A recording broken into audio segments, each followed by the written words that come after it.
So hey everyone, welcome back to my channel and I hope you guys are doing well. So today we are going to solve another contest problem. This is LeetCode weekly contest second question. Let's see what the question is. Largest prime from consecutive prime sums. Okay, so let's see what exactly the question is.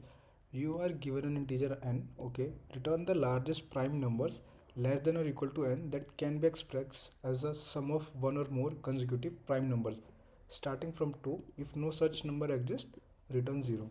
Okay, so what the question is trying to say is, let's see, the given n is 20 and the result is 17. How?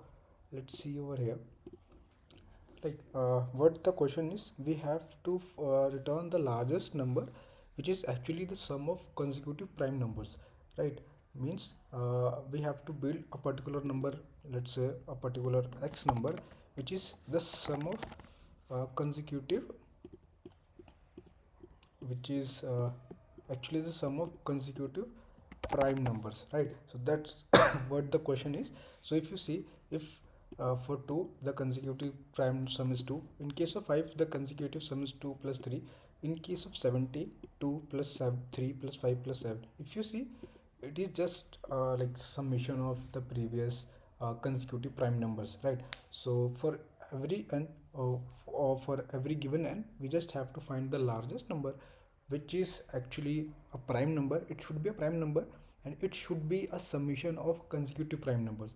So that's the question is trying to say us. So whenever, the one thing which I usually do whenever there is a like use of prime, so always think of algorithm which is called Sieve. This is the this is the best algorithm to actually deal with such problems. What we do, let's see the constraint. Constraint are 10 to the power 5, so we have to think of a solution. So we are actually need to we are what we are actually doing here is, like, let me just break it down. What we are doing is, we are actually dealing with prime numbers, right? How this series is actually going on, we should have a collection of prime number which are actually helping us to come up with our answer. So this will gives me an idea that, okay, I have to build a number which is actually a sum of consecutive prime numbers, consecutive prime numbers, right? Like consecutive prime numbers. So don't you think I actually need the prime numbers, like from where, how actually I'm going to build those numbers? So I actually need the collection of prime numbers from where I just pick up the consecutive elements and check if they are actually the summation. Their summation is actually a number which is actually a prime number, right? So one thing which I'll got is, first I have to find the prime numbers, right? First step is to calculate or pre-compute the prime numbers. Second step is just simply do it's just a normal summation, just a series, right? Just do a summation, and for every summation we just simply check if it is a prime or not. If it is, then we simply stored it in our answer. And the best thing is, we have stored our prime numbers in a consecutive way. If we have stored it in a consecutive manner, so whenever we got a new result, it is always going to be a largest one, right? So we just simply store it. So I don't think it's too difficult problem. If you have an idea of prime and how to calculate them, then it become really easy for you to solve this particular problem, right? So let's see how we are actually achieving it inside the code. So what I am doing over here is, this is the standard way of calculating the prime numbers, right? So what we have done is just a base case. You can handle it by yourself as well. Like if n is 2 or n is 5, then simply return the value of n, right? This is the case which I have handled over here. This is the standard way. I'm creating a n plus 1 size of boolean. What does it represent? This is prime. It helping me to actually keep track of prime numbers. It actually helping me to keep track of the prime numbers, like, right? And what I'm doing is, I'm just building prime numbers. This is the function which is actually helping me to build those prime number, right? So I have pass the is prime and value of n, right? What this function is actually doing, if you know about Sieve algorithm, you know what exactly is this particular piece of code is actually doing here is, right? So if you don't know, let me know in the comment section. I will make a separate video on it, right? So this is it. We are first, like, as you all know, 0 and 1 is not prime numbers. We are starting from the second, and initially we are considering every element as a prime number. That's why we are setting it as a false. Iterating from 2, I think, yeah, but also we also need to, like, we can also skip this particular part as well, right? Starting from 2, if it is true, if it's a prime, then we are marking all their multiple as false, because if 2 is a prime, because prime number, what does the prime number is? A number is a prime if it is only divisible by itself and 1, right? So we are marking all the multiple of that particular number as false. So it will gives me the number of prime numbers. It This boolean array have which number is prime or not, right?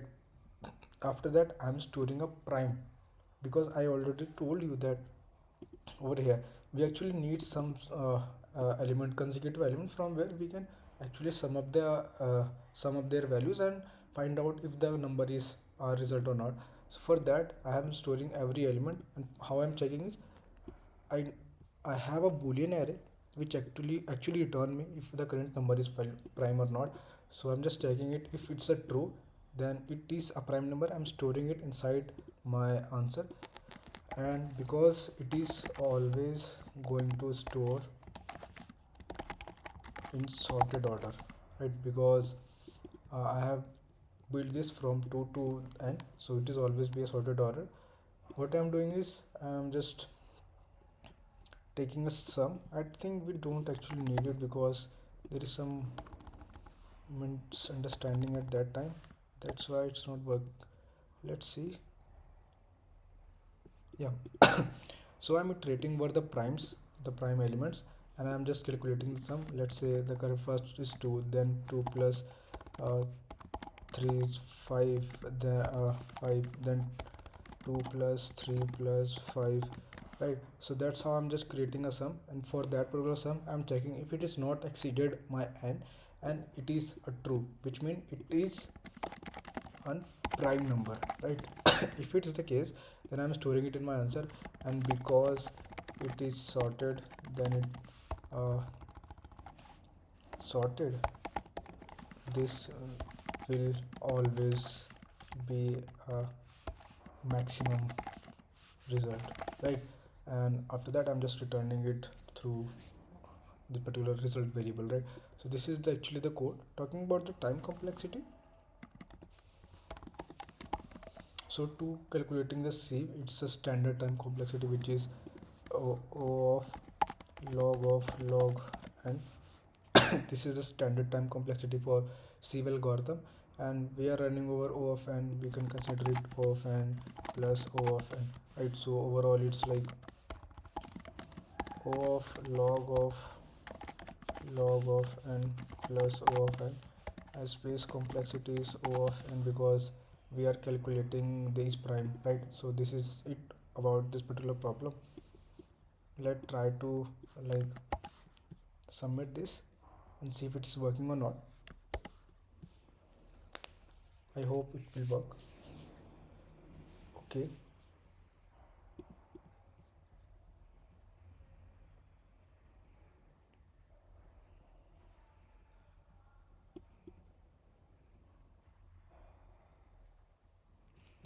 There is something wrong with this particular approach. What exactly happened is, okay, I think that's the reason I have written, but the sum is equal to 0 if sum is less than equal to n, and is prime if sum is equal to true, then we are storing it in our answer, right?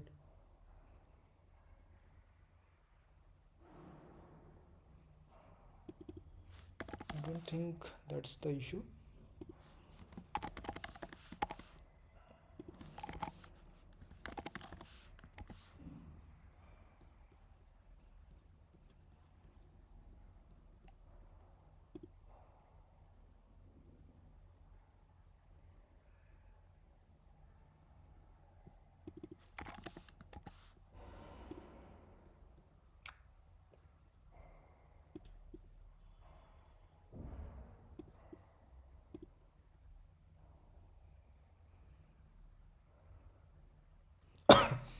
I think there is some issue with the type conversion which I have been using over here is,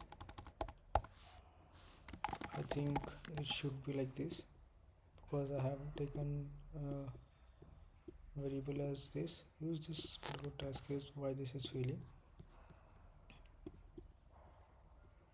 Okay, let's submit the code and see what it is. Yeah, finally it is working. I think there is some issue because we are actually doing the submission, and if sum is too high, so that's why the issue is coming. Actually, that's the major issue. So this is it about this particular piece of code and about this particular question. If you understand the problem, if you understand the approach, do like the video. Let me know in the comment section so that I got to know about the way I'm explaining to you, and I hope you will understand it properly. Like, I hope you understand it properly. And if you like the video, then do like the video, do like the comment whatever you thought about this particular channel. I love to read all the comments from you guys. So thanks for watching this video, and I bye bye, take care. Let's see in the next video.